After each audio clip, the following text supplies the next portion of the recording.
स्टोरीचं नाव आहे जादुई चित्रकार. तर एक दिवशी एक राजा असतो आणि तो अपंग असतो, म्हणजे त्याला एक डोळा नसतो आणि त्याचा एक पाय नसतो. आपण त्याला असं स्पेशल माणूस असं बोलतो. तर मग तो त्याच्या दरबारात घोषणा करतो की जो पण माझं चित्र काढेल त्याला जे पाहिजे मी ते देईल. तर मग कोणीच हात उचलत नाही.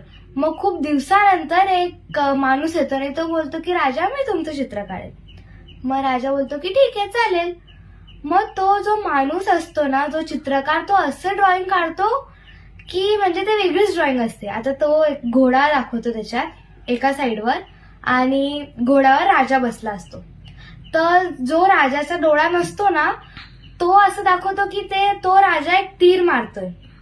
तर मग त्या तीरमध्ये त्या राजाने तो डोळा बंद केलाय, म्हणून असं त्या ड्रॉइंग मध्ये समजत पण नाही की त्यांचा डोळा नाहीये. आणि जो एक पाय नसतो तो एका दुसऱ्या